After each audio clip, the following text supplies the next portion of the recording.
wish to make some comments, Your Honor, Please proceed. particularly with regard the comments in the early part from AGFO, which was largely, well, not largely, but had a great part with regard to normalization, just so that that can also be maybe set aside. Just two main comments, Your Honor. Your Honors. First, that again to stress the importance that we do not confuse the MILF with the Bangsamoro. The MILF is the party that has taken up arms in opposition to government, with whom we have signed a peace agreement. The comprehensive agreement on the Bangsamoro was signed with the MILF.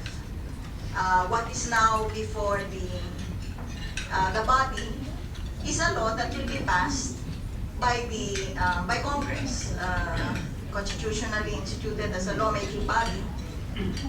And while its origins had been in the Bangsamoro Transition Commission, with representation from both government and the MILF, certainly the Congress is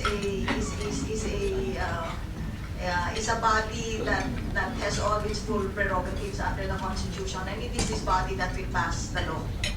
And it is also very clear that once the Bangsamoro is put into place, there shall not be any more an MILF that will, the governance of the Bangsamoro will be fully under the Bangsamoro as created by Congress. And the MILF, if it is to have any role in that governance, will have to transform itself, as we understand it is so doing, to become a political party that will put itself up to electoral contest and join in the democratic process of governing the Bangsamoro in accordance with the law. So when powers are given to the Bangsamoro, again we repeat, these are not powers given to the MILF. These are powers given to the Bangsamoro with all its guaranteed rights for all the inhabitants of the Bangsamoro, not just those who can ascribe to Bangsamoro identity, but very clearly stating from the preamble itself that this is promulgated through Congress by the Bangsamoro people and all other inhabitants in the Bangsamoro. So it is very clear that political rights granted here shall be granted to all.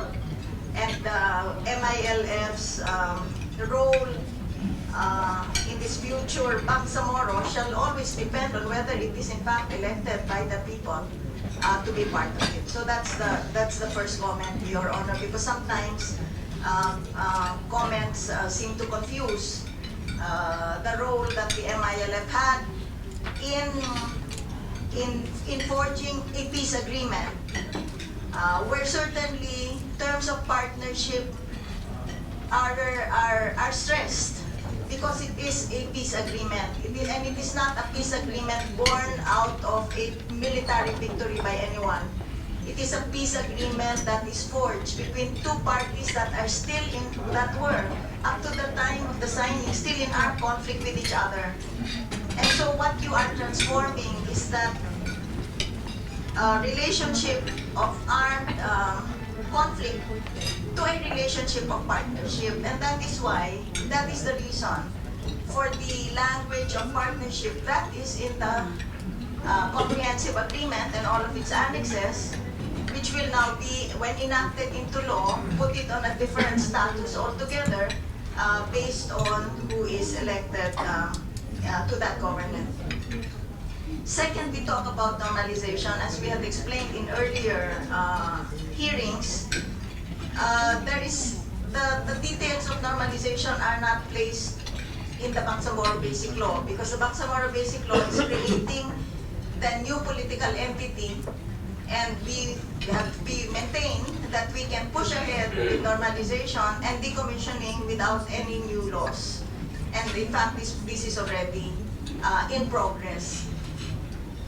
And just to establish several points in the annex on normalization, certainly decommissioning is a major part.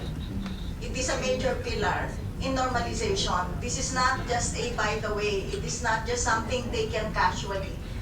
In fact, there is a timetable. In fact, there are bodies that are set up for it. Having said that, we say it is not a unilateral. Decommissioning is not going to be a unilateral action of the MILF. We have a joint normalization committee. All the bodies are joint. And this will all be on the basis of agreements. And in fact, there is an independent decommissioning body that is already formed. A decommissioning body that brings in the experiences from the United Kingdom, Aceh, all of these experiences, the decommissioning body, and maybe they will in fact be here with the three experts from abroad next week if Congress may want to meet with them, because we are going to be getting advice from this independent body. There are three foreign states, Norway, Turkey, and Brunei, and 4 local experts that are jointly recommended by the 2 parties. So, it is not true, Your Honor, that this is unilateral. Bahala na sila kung kailan nila gustong gawin. And if you will look at the normalization annex, there is a timetable there. With the end of the roadmap being the elections, MILF, as has been indicated and which they have said already several times, are preparing a political party to run in the 2016 elections, and they have acknowledged and said that they cannot be a political party with an armed group. So that is a clear deadline. Substantially, the forces, the armed command, and the weapons will be put beyond use. Armed structures, military structures, will have been decommissioned by the time of the elections. So we have in fact had several dialogues in fact with AGFO, and we have proposed, and I understand this is now being set up to be hosted by the Armed Forces of the Philippines, the members of the Joint Normalization Committee, all coming from the Security Force, and on our side, co-chaired by the Deputy National Security Advisor, that they are arranging this briefing with the retired officers, so that we can in fact give all the details and clarify whatever misconceptions that are here. We are looking forward to that meeting, because yes, we believe that grandparents who are fellow travelers for peace should hold hands so that we can ensure the safe and best future for our grandchildren. Thank you.